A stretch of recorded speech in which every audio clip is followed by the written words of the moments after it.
effectivement, les Occidentaux aujourd'hui se montrent beaucoup plus discrets sur le dossier syrien, puisque, en tout cas la France, on est complètement dans l'impasse. On s'est trompé sur toute la ligne, on n'a plus aucun moyen de pression sur le régime.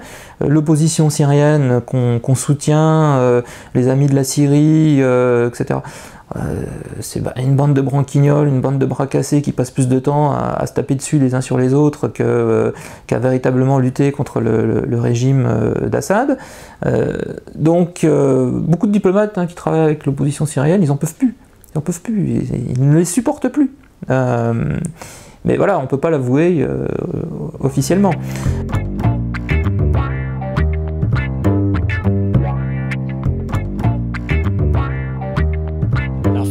Bonjour. Bonjour. Vous êtes géographe, spécialiste de la Syrie, directeur du groupe de recherche et d'études sur la Méditerranée et le Moyen-Orient à la Maison de l'Orient. Vous avez publié dernièrement un atlas sur le Proche-Orient arabe. Alors, je vous interviewe aujourd'hui par rapport à la Syrie et les 3 ans d'insurrection là-bas. On voudra avoir un petit éclairage de votre part. Dans un premier temps, est-ce que vous pourriez nous rappeler à quelle date cette insurrection a commencé en Syrie ? Pourquoi et qui en est à l'origine? Alors l'insurrection, on l'a fait commencer traditionnellement vers le 15 mars 2011, lorsqu'il y a eu des manifestations à Daraa, au sud de la Syrie, qui ont été réprimées violemment par le régime syrien qui a tiré sur les manifestants. Bon, moi je ferai commencer un petit peu plus tôt l'insurrection, parce que j'étais à Damas en janvier 2011, et je me souviens, place Arnous, au pied de la statue d'Hafez el-Assad, au centre-ville de Damas, il y avait une petite manifestation d'une centaine de personnes avec des bougies, des petites pancartes qui demandaient la liberté. Il y a marqué « Oui à la liberté ». En arabe, j'étais entouré par énormément de policiers, histoire de dissuader les gens de se joindre à eux et de faire une manifestation qui grossisse. Donc déjà au mois de janvier 2011, on sentait que ça couvait en Syrie. Alors on a focalisé sur Daraa, cette douzaine d'adolescents qui ont été raflés par la police parce qu'ils avaient écrit des slogans anti-régime sur le mur de leur école. Bon, ils ont été torturés pendant 3 semaines, les parents ont demandé à ce qu'ils soient libérés, le régime leur a répondu de manière assez provocatrice, oubliez vos enfants, et si vous faites-en d'autres, si vous ne savez pas comment les faire, amenez vos femmes, on va s'en occuper. Donc voilà, c'était une réponse à pas faire, la population s'est sentie humiliée, s'est révoltée, et après il y a eu un engrenage. Alors on a focalisé sur Daraa, effectivement, on a un peu oublié qu'à Latakia, à Homs, à Banias, dans d'autres régions de Syrie, on avait aussi des manifestations. Et là, elles avaient un autre caractère. À Banias, par exemple, petite ville de la région côtière, en plein fief alawite, une ville mixte, sunnite, alawite, ce sont les sunnites qui sont sortis dans les rues, et qui avaient des slogans très communautaires, c'est-à-dire « nous ne voulons plus de mixité dans les écoles ». Nous voulons 2000 emplois dans les industries publiques de la ville pour notre communauté. À Latakia, on avait aussi vraiment des slogans là très anti-alaouites. Alors quand on me dit que c'était au début des manifestations où il y avait toute la population syrienne qui demandait la démocratie, la liberté, etc., pas tout à fait. Il y a eu des manifestations à Damas, dans le sud, où c'était le cas, effectivement, mais dans d'autres endroits de Syrie, on était tout de suite dans du communautarisme très affirmé. Et on a eu aussi très rapidement des combats, des tirs provenant de l'opposition, provenant des manifestations, sur la police qui a répliqué. À Daraa, certes, la police a tiré sur la population, laquelle a assez rapidement répliqué. Hein. Je me souviens de vidéos de Daraa où on voyait nettement des manifestants attaquer le commissariat de police de la ville, tirer sur la société Syriatel, c'est-à-dire la société de téléphone mobile qui appartient au cousin de Bachar el-Assad, Rami Marlouf. Donc très rapidement, on a eu quand même de la violence dans les manifestations. Elle n'était pas que d'un seul côté. Mais évidemment, le régime avait une force supérieure aux manifestants. Et à partir de quel moment est-ce que des groupes, j'allais dire extrémistes, se sont mêlés à la population pour soutenir cette insurrection? Alors il y a eu un épisode qui est passé un peu sous silence, là aussi, c'est en mai 2011. Vous avez le massacre d'une centaine de gendarmes à Jessel Chogour, au nord-ouest de la Syrie, entre Latakia et Alep, une ville très conservatrice, sunnite, très conservatrice, à la frontière du pays alawite. Et on a accusé le régime d'avoir tué ses soldats, ses gendarmes, parce qu'ils voulaient rejoindre l'opposition. En fait, on s'est rendu compte ensuite que c'était des groupes de rebelles qui étaient rentrés dans la ville et qui avaient assassiné ces gendarmes. Évidemment, l'armée est intervenue, il y a eu des combats dans la ville, la population civile a fui parce qu'elle avait peur de la répression. Donc on peut dire que dès mai 2011, on avait des groupes rebelles qui étaient là pour jeter de l'huile sur le feu et pousser à la militarisation de l'opposition. À Homs, vous aviez des gangs qui faisaient du trafic entre le Liban et Homs. Le quartier de Bab Amr, par exemple, on a parlé du quartier de la révolution syrienne, etc. Il faut savoir qu'à Homs, c'était le quartier des contrebandiers. C'était le quartier de la pègre, hein, avec des tunnels qui sortaient de la ville, qui permettaient de sortir en toute discrétion, d'aller au Liban chercher des cigarettes, du whisky, enfin tout ce que vous voulez, et puis de les stocker dans des souterrains pour ensuite les vendre en ville. Ça a été confirmé lorsqu'il a fallu extirper les journalistes qui étaient prisonniers à Bab Amr, comme, j'ai oublié le nom de cette journaliste pigiste là, Edith Bouvier, qui avait été blessée et qui a raconté son exfiltration de Homs justement par un de ces fameux tunnels de plusieurs kilomètres vers la campagne. Et donc à Homs, vous avez eu des gangs qui tout de suite ont pris les armes et qui ont tiré sur la police, sur l'armée, qui ont tiré aussi sur les Alaouites, parce que Homs c'est une ville où vous avez 10% de chrétiens, 65% de sunnites et 25% d'Alaouites, et qui ont tout de suite été attaqués les quartiers Alaouites. Les combats se déroulaient justement sur la ligne de front entre Alaouites et sunnites. Alors, est-ce qu'ils ont fait ça de leur propre initiative? Est-ce qu'ils ont reçu des armes du Liban? Est-ce qu'ils ont été payés pour ça? À mon avis, oui, parce que dès le début, à Tripoli du Liban, vous aviez des cellules salafistes soutenues par l'Arabie Saoudite qui devaient normalement être utilisées contre le Hezbollah libanais. Mais quand la révolte a commencé en Syrie, ces cellules, évidemment, ont apporté un soutien logistique aux rebelles syriens, aux manifestants, des armes, de l'argent, etc. Voire des djihadistes sont arrivés directement à Tripoli et ensuite ont été à Homs. C'est pour ça que Homs, cette ville qui était plutôt tranquille, on n'imaginait pas qu'il puisse y avoir un mouvement de révolte, contrairement à Hama par exemple, s'est retrouvé tout d'un coup bombardé, capitale de la révolution syrienne. Vous nous dites que les premiers rebelles, c'était des Syriens ou c'était des gens envoyés de l'extérieur, les tout premiers extrémistes? Vous avez beaucoup de Syriens qui sont partis faire le coup de feu en Irak à partir de 2003 contre les Américains, donc qui étaient dans des groupes proches d'Al-Qaïda. Certains sont rentrés en Syrie, ils ont été mis en prison, Zahnan Alouche par exemple, qui était dans la prison de Saïd Naya. D'autres qui étaient évidemment en liberté, dans le nord Irak justement, où les gens proches d'Al-Qaïda prospèrent tranquillement, d'autres sont allés plus loin, dans les fameuses zones tribales pakistanaises, et que lorsque ça a commencé en Syrie, ces gens-là sont revenus. Et vous aviez aussi des djihadistes professionnels qui étaient au Liban, d'autres qui étaient en Libye et qui sont venus par le Liban pour prêter main forte aux Syriens. Et ces extrémistes-là, ils sont poussés... En fait, on parle beaucoup de l'Arabie Saoudite, le Qatar éventuellement, vous confirmez ça? Est-ce que l'Occident est aussi un petit peu responsable? L'Occident va être indirectement responsable.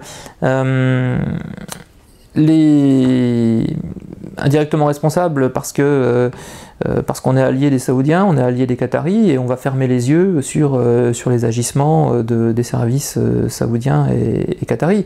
On sait très bien qu'en Libye, au Mali, on avait des armes, de l'argent du Qatar qui allaient à des groupes proches d'AQMI, voire à AQMI directement. Les Saoudiens, c'est clair, depuis l'affaire de l'Afghanistan des années 80, on sait qu'ils soutiennent les Moudjahidines et puis d'autres groupes islamistes à partir du Pakistan et de l'Afghanistan, et qu'ils s'en servent comme une arme contre les régimes voisins. Alors aujourd'hui en Syrie, qui supporte le régime syrien? On parle de la Russie, on parle de l'Iran. Oui, alors bon, vous avez les alliés extérieurs, la Russie, l'Iran, effectivement. Pour quelle raison la Russie reste un allié de la Syrie? Alors la Russie a très mal digéré en fait le coup de la Libye, hein, c'est-à-dire, souvenez-vous, Benghazi est encerclé par les troupes de Kadhafi, on nous promet un bain de sang, et donc vous avez une résolution, résolution 1789, qui est votée à toute vitesse au Conseil de sécurité de l'ONU, à la demande de la Ligue arabe. Enfin, quand on sait que la Ligue arabe, c'est les Saoudiens et les Qataris qui payent, donc c'est à la demande du couple Qatar et Arabie Saoudite. La Russie, bon, bah, ici il s'agit de protéger les civils, finalement ils s'abstiennent. Et ils laissent les Occidentaux intervenir. Normalement, c'était pour protéger les civils libyens. Il n'était absolument pas question de changer de régime, d'intervenir. Et les Russes considèrent avec raison que l'Occident, finalement, a outrepassé la résolution 1789. Et à partir de là, ils ont dit, maintenant c'est terminé, on ne vous fait plus confiance, on refusera toute nouvelle résolution, où que ce soit dans le monde, parce que là, vous nous avez trahis. La Syrie n'a absolument aucune espèce d'importance économique pour la Russie. Il n'y a pas beaucoup de pétrole en Syrie, de toute façon les Russes en ont suffisamment. La Syrie n'est pas non plus une zone stratégique. Certes, ils ont une base militaire à Tartous, mais enfin ils peuvent s'en passer, c'est pas indispensable. Pour les Russes, c'est vraiment marquer la fin de l'hégémonie occidentale sur le monde, depuis la fin de la guerre froide, depuis la chute de l'Union soviétique, se servir de la crise syrienne pour retourner dans le jeu international. C'est vraiment ça qui compte pour les Russes. Pour les Iraniens, là c'est plus stratégique. La Syrie est le trait d'union entre le Liban, c'est-à-dire là où se trouve le Hezbollah, création de l'Iran, l'Irak, qui aujourd'hui est dirigé par Nouri al-Maliki, c'est-à-dire un pro-iranien, parce que la communauté chiite aujourd'hui est au pouvoir en Irak. Donc on a la constitution d'un axe pro-iranien qui va du Liban, passant par la Syrie, l'Irak, vers l'Iran, qui permet à l'Iran de briser l'encerclement dont il a été victime depuis la révolution islamique de 1979. D'abord, Saddam, qui soutenu par les Saoudiens et par les Américains, attaque les Iraniens. Et puis ensuite, les Américains qui se déploient tout autour de l'Iran, en Afghanistan, en Ouzbékistan, dans le Golfe, pour encercler l'Iran. C'est une manière de sortir de cet isolement et de disputer justement à l'Arabie Saoudite l'hégémonie dans la région. Puisque les Américains aujourd'hui allègent leur dispositif au Moyen-Orient, par conséquent ils laissent la place à des gendarmes locaux, et vous avez une petite compétition entre la Turquie et l'Arabie Saoudite pour être le gendarme américain du Moyen-Orient. Et les Iraniens, évidemment, craignent l'Arabie Saoudite. Alors, puisque vous parliez de la Turquie, un petit mot sur la relation entre la Syrie et la Turquie, parce que on sait qu'il y a beaucoup de réfugiés syriens qui vont en Turquie. On sait qu'il y a quand même, la guerre est aux portes de la Turquie, on va dire. Et puis on a vu donc la Turquie qui allait éventuellement construire un mur de séparation sur un morceau de sa frontière. Vous confirmez ça? Oui, alors bon, il y a 900 km de frontière entre la Syrie et la Turquie, donc la Turquie ne va pas construire un mur de 900 km, c'est uniquement dans les zones urbaines. Par exemple, au nord de la ville de Kamışlı, ville frontalière, vous avez une ville turque de l'autre côté de la frontière, et là, ils vont donc construire un mur pour éviter les balles perdues. Disons, du fait des combats en Syrie, vous avez des balles perdues, et de temps en temps des civils turcs qui sont atteints. Donc ils vont faire la même chose aussi en face de Ras Al Ain, autre ville syrienne, il y a une ville turque en face. Donc c'est pas un mur continu. La frontière turco-syrienne est quand même assez perméable, ça sera difficile de la rendre complètement étanche. La Turquie soutient l'opposition syrienne, soutient les rebelles syriens. Erdogan soutient notamment beaucoup de djihadistes. Les djihadistes se promènent librement en Turquie, irakiens, tchétchènes, ouzbeks, français, il n'y a absolument aucun problème. Tous les Européens qui se rendent en Syrie pour se rentrer dans les groupes djihadistes passent par la Turquie. Ils ne sont pas du tout inquiétés. De temps en temps, les Turcs arrête un adolescent de 15 ans français pour faire plaisir à François Hollande lorsqu'il vient en visite officielle en Turquie, mais c'est à peu près tout ce qu'ils font. Des journalistes ont posé la question à Manuel Valls Pourquoi est-ce qu'ils ne demandent pas à nos alliés turcs d'arrêter justement tous ces Français qui vont en Syrie se battre puisqu'ils passent par la Turquie? Il a dit c'est plus compliqué que ça. Plus compliqué que ça parce que voilà, les Turcs laissent faire, appuient les djihadistes. Ça fait partie de leur carte géopolitique. On sait que le PKK, donc le Parti des travailleurs du Kurdistan, est soutenu par l'Iran, qui s'en sert comme une carte contre la Turquie. Eh bien, la Turquie utilise les djihadistes contre la Syrie, c'est-à-dire par ricochet pour faire pression contre l'Iran. Et à terme, effectivement, les Turcs auraient bien voulu faire tomber le régime d'Assad, parce qu'ils auraient pu ainsi déployer leur puissance économique et géopolitique en Syrie. Si demain le régime d'Assad tombe, il faudra reconstruire le pays. Il y aura sans doute de l'argent saoudien, qatari qui va se déverser sur le pays pour soutenir un nouveau régime. Et les entreprises turques sont là, à la frontière, à attendre le moment venu, comme elles le font en Irak actuellement. Et la Turquie rêvait aussi de devenir un carrefour énergétique. Alors du côté du Caucase, aujourd'hui c'est compromis puisque les Russes contrôlent la Géorgie, l'Arménie, donc le projet Nabucco par exemple de gazoduc turc vers l'Europe, il a abandonné puisqu'il n'y a plus rien à mettre dedans. En revanche, on peut penser que si la Syrie basculait du côté saoudien, on pourrait avoir quelques gazoducs, oléoducs en provenance du Golfe ou d'Égypte qui feraient justement de la Turquie un carrefour énergétique et permettraient de faire jouer la concurrence par rapport à la Russie qui est notre principal fournisseur d'hydrocarbures aujourd'hui. Vous parliez des Kurdes, alors justement dans le nord du pays, dans le nord de la Syrie, il y a des Kurdes, de même qu'en Irak. Et aujourd'hui, on semble aller vers les Kurdes en tout cas réclament un Kurdistan indépendant de plus en plus. Vous confirmez ça? Oui, alors les Kurdes sont éclatés entre la Turquie, la Syrie, l'Iran, l'Irak.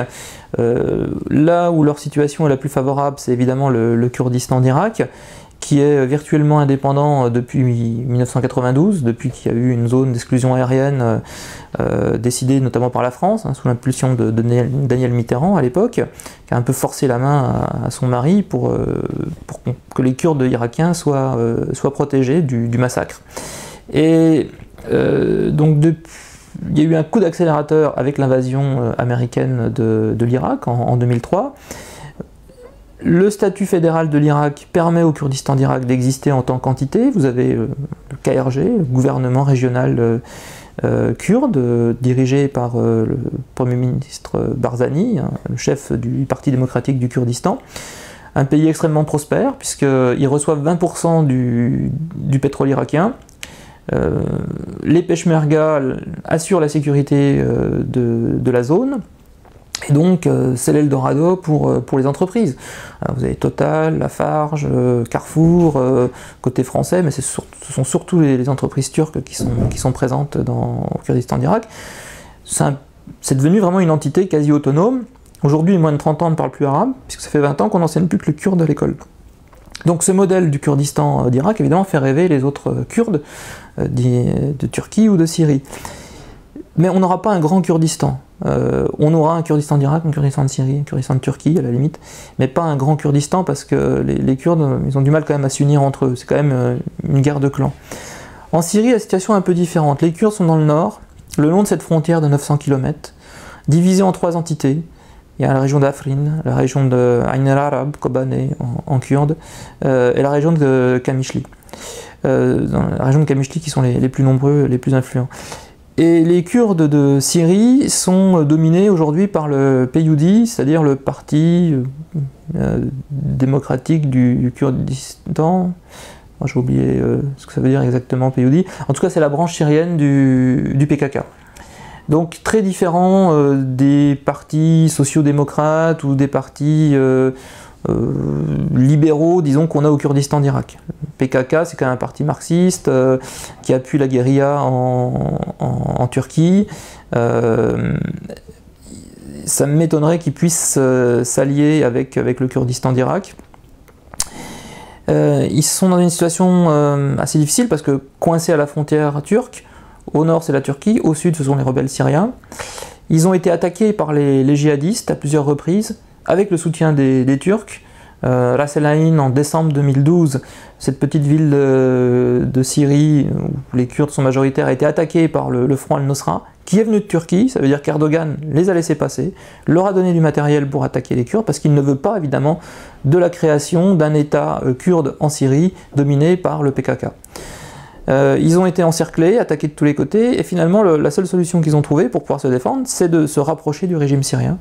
Et le régime syrien leur a donné des armes, ce qui leur a permis de repousser les djihadistes. Et aujourd'hui, on peut dire que les Kurdes de Syrie sont les alliés stratégiques du régime syrien. Ils préfèrent finalement avoir un régime syrien, un régime de Bachar el-Assad faible, qui leur permettra de pouvoir avoir une certaine autonomie, notamment parce qu'Assad a besoin d'eux pour fermer la frontière turque, plutôt qu'une opposition nationaliste arabe, sunnite, puissante, soutenue par la Turquie, par l'Arabie Saoudite, qui empêchera les Kurdes d'avoir leur autonomie.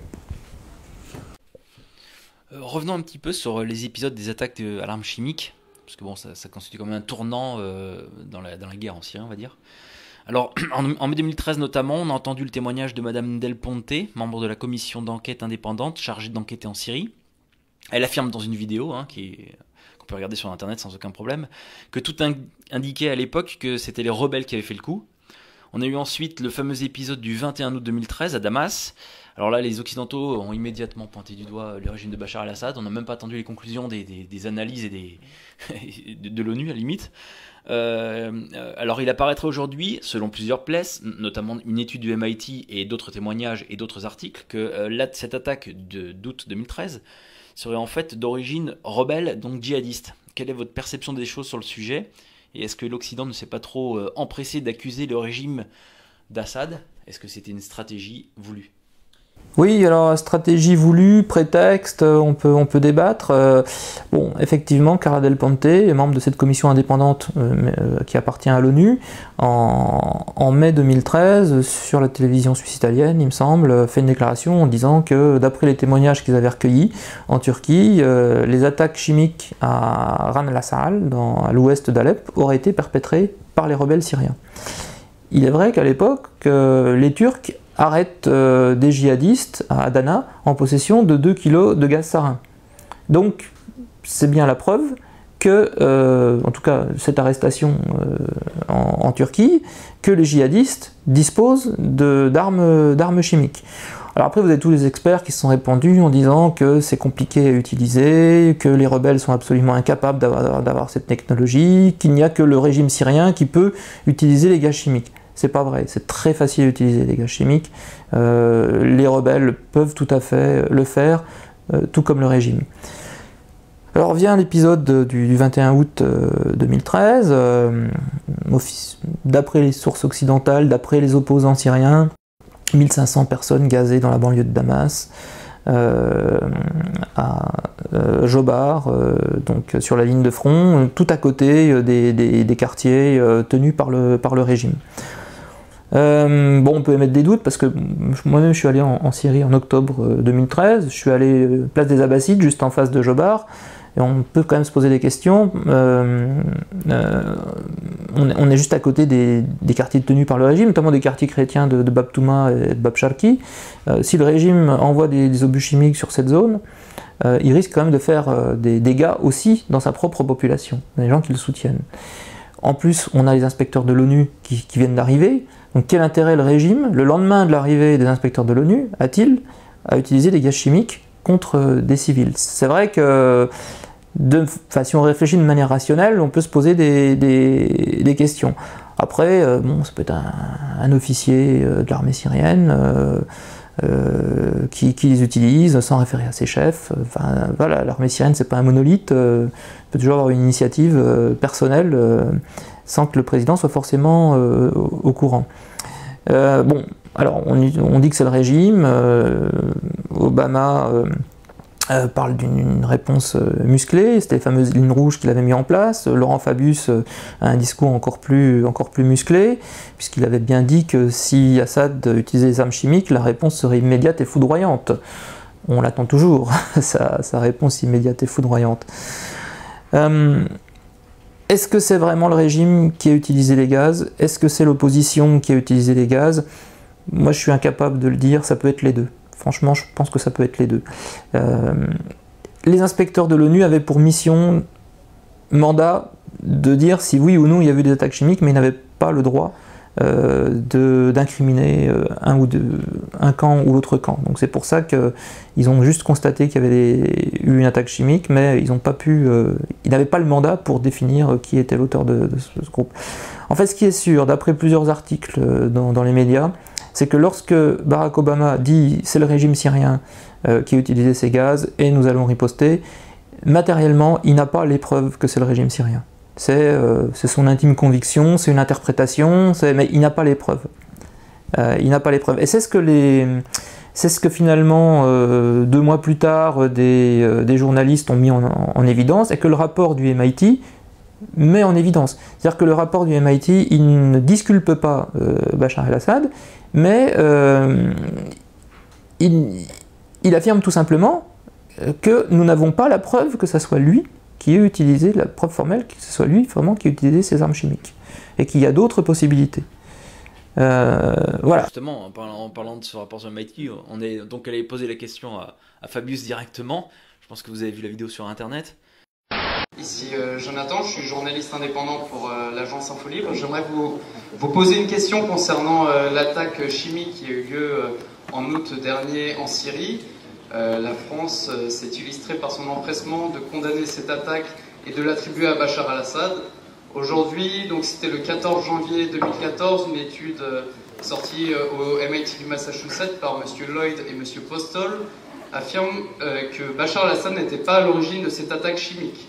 Est-ce qu'aujourd'hui, ici devant cette assemblée, vous pouvez reconnaître vous être trompé sur cette situation et présenter vos excuses? Certainement pas.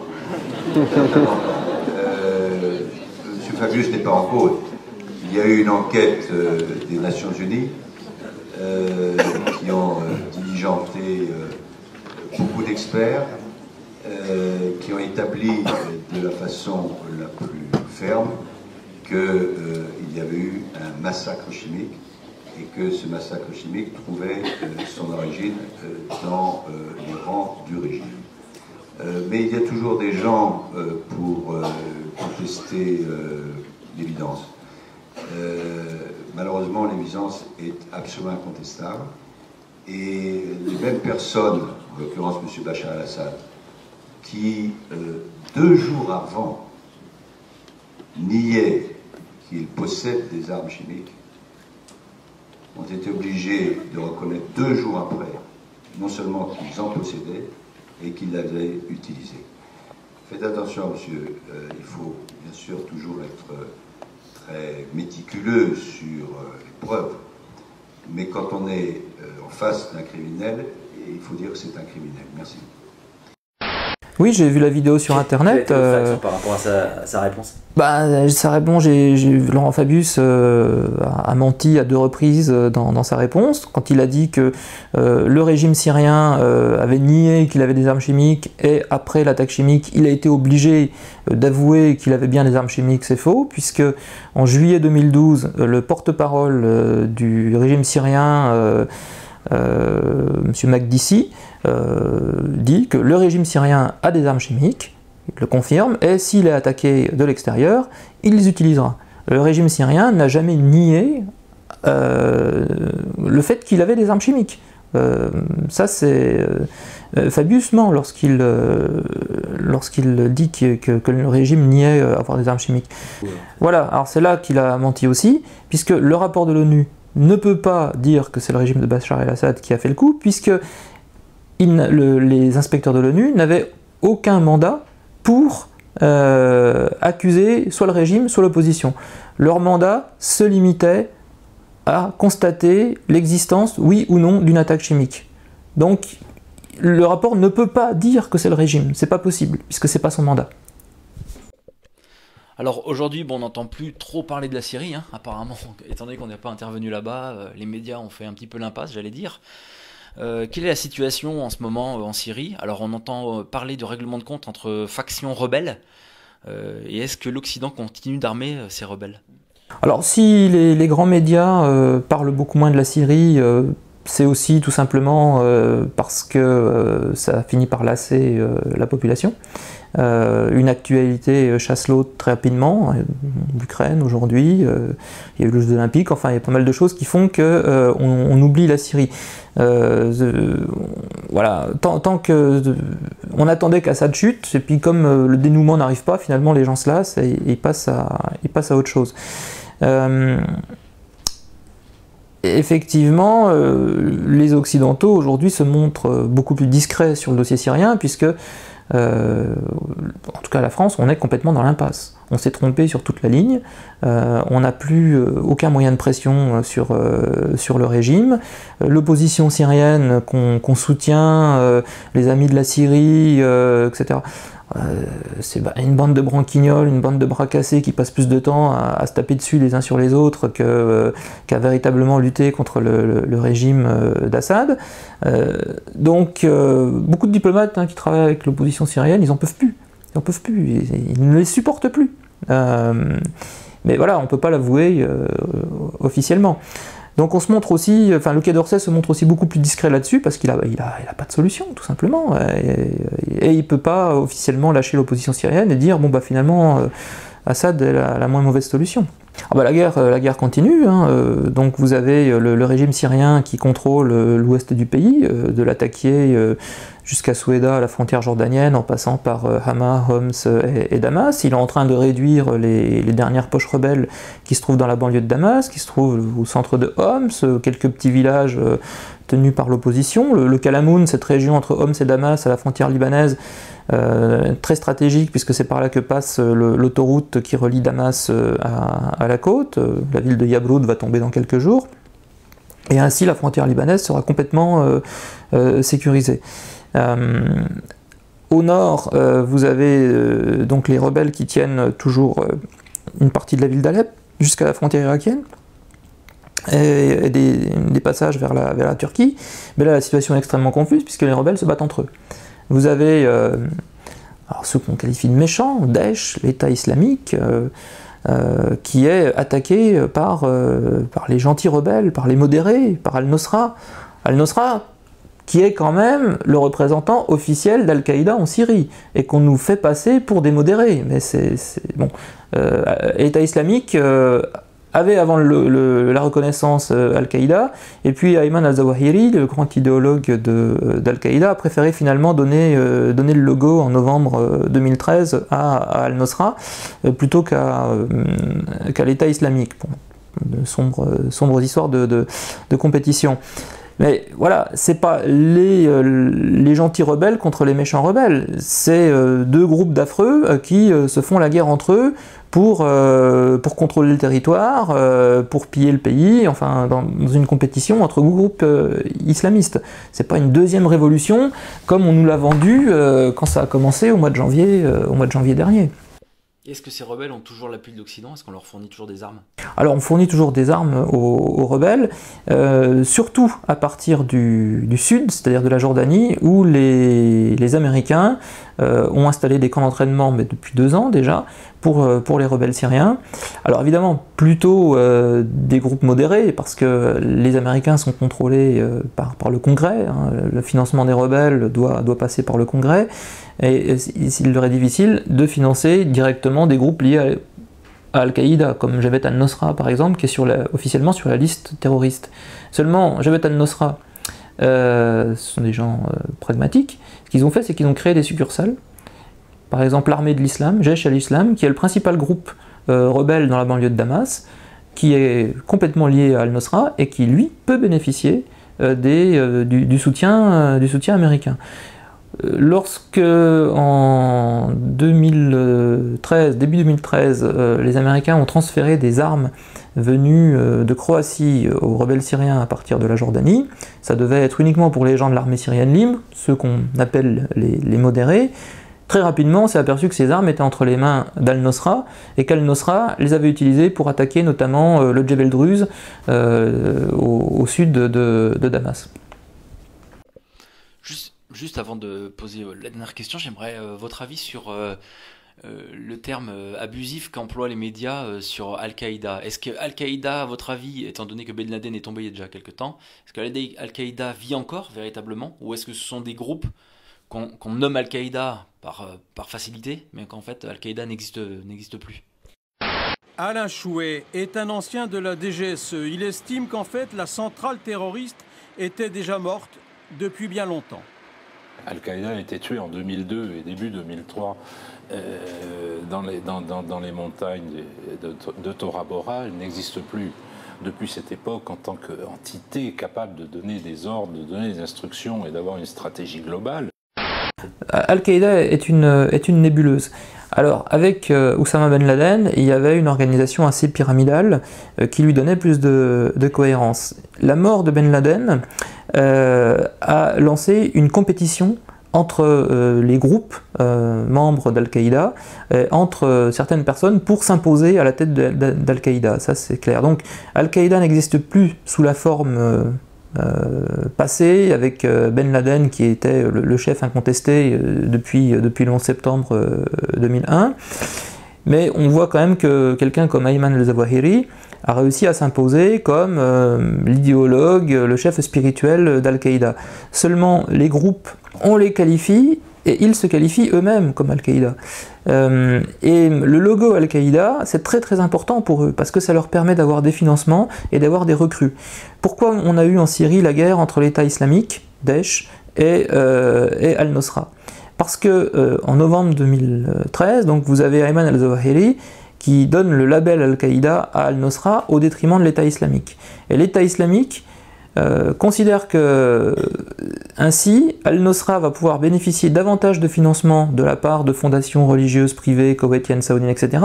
et que les djihadistes tchétchènes, pakistanais ou même européens, au lieu d'aller vers lui, ils vont aller vers Al-Nosra. Et du coup, vous avez l'État islamique qui commence à se lancer à l'assaut des postes frontières vers la Turquie pour éliminer Al-Nosra de ces zones. Ce qui signifie... Et pourtant, le chef de l'État islamique, al-Baghdadi, il vient d'Irak, c'est un proche de Zawahiri. Et il conteste finalement la décision de Zawahiri, qui est de laisser Al-Nosra, parce qu'ils sont davantage syriens, il y a beaucoup plus de Syriens dans leur rang que dans l'État islamique, de donner la place de leader finalement à Al-Nosra. Donc on voit que l'autorité de Al-Zawahiri finalement est contestée par les groupes qui se réclament d'Al-Qaïda, alors qu'évidemment personne avant ne pensait contester l'autorité de Ben Laden. Dernière question, à votre avis, en Syrie, comment faire pour sortir de cette crise? Est-ce qu'on va bientôt sortir de cette crise? Est-ce que l'État va gagner, va, comme vous avez dit, éliminer les dernières poches de rébellion, et Bachar al-Assad sera le grand gagnant de cette histoire? Alors le grand gagnant, je ne sais pas s'il y aura vraiment un grand gagnant dans cette histoire, parce que la Syrie est quand même à moitié détruite, vous avez la moitié de la population qui est déplacée, enfin ça va être difficile de reconstruire le pays, il n'a pas de pétrole comme l'Irak, et ça m'étonnerait que les pays du Golfe viennent à sa rescousse, comme ils l'ont fait pour le Liban en 2006 par exemple. Assad, à mon avis, va gagner. Assad va gagner dans un scénario court, dans 2 ans, à condition que les États-Unis, les Saoudiens n'apportent plus leur aide aux rebelles syriens. Parce qu'il a mis en place une stratégie de contre-insurrection avec l'aide des Iraniens qui fonctionne. Alors, la contre-insurrection, ça prend du temps, ça peut durer 10 ans. Ça consiste à séparer en fait les rebelles de la population civile pour ensuite pouvoir les éliminer. Ça consiste à ramener la population civile vers soi, par la répression, pas forcément par la gentillesse. Surtout dans la région, on est plutôt enclin à la répression. On va davantage suivre celui qui fait peur que celui qui se montre gentil. Par le fatalisme, en montrant que les rebelles sont incapables de représenter une alternative politique, militaire, en montrant que les zones tenues par les rebelles sont des zones de chaos, d'insécurité, quitte soi-même à participer à cette insécurité. Si le régime bombarde les infrastructures, les hôpitaux, les centrales électriques, etc., ou les écoles de la zone rebelle, c'est justement pour plonger cette zone rebelle dans le chaos, pour empêcher que ces zones ne deviennent un contre-modèle de gouvernance par rapport au régime syrien. L'objectif, il est vraiment là. Et par conséquent, lorsque vous avez des gens qui, dans ces zones, veulent se réfugier quelque part, ceux qui sont évidemment pour les rebelles, ils vont plutôt aller en Turquie, et puis sinon, les autres, ils vont venir se réfugier dans la zone gouvernementale, dans la zone tenue par le régime. Aujourd'hui, vous avez quand même en Syrie 7 millions de déplacés internes qui sont à 90% dans la zone gouvernementale. Donc voilà, la stratégie du régime, elle fonctionne. On suit celui qui va ramener la sécurité le plus rapidement possible. On ne suit pas forcément celui qui a la cause la plus juste. Puis il faut dire que le régime, il a toujours eu des soutiens à la population syrienne. Les minorités, les Alaouites, les Druzes, les chrétiens, ils le soutiennent. Les sunnites séculiers qui n'ont pas envie de vivre sous la charia. Enfin, c'était une erreur de croire que le régime n'avait aucune base sociale. Ce régime, il existe depuis 50 ans. Il a eu le temps de se construire une base sociale très, très puissante et un appareil répressif qui fonctionne à merveille. On n'a pas vu de scission au sein de l'armée syrienne comme au sein de l'armée libyenne, on n'a pas vu de défection majeure. On nous disait 50 généraux syriens qui ont déserté. 50 généraux, vous vous rendez compte? Ouais, le problème, c'est qu'il y a 1200 généraux dans l'armée syrienne. Et que, bon, vous avez une centaine de généraux de corps d'armée, il n'y en a pas un qui a démissionné. C'est peut-être un qui était à la veille de la retraite et qui a succombé aux valises de billets du Qatar. Parce que c'est comme ça qu'on a provoqué les désertions, c'est en faisant un pont d'or à tous les officiels qui voulaient partir. L'ancien Premier ministre de Bachar el-Assad, on lui a offert plusieurs millions de dollars, et puis une rente et une maison au Qatar pour qu'il accepte de partir. Des amis suisses me disaient qu'un chargé d'affaires à l'ambassade de Syrie à Berne avait déserté moyennant 200 000 €. Enfin voilà, c'est comme ça qu'ils obtiennent des désertions. Mais très peu finalement par la persuasion. Fabrice Balanche, merci. De rien.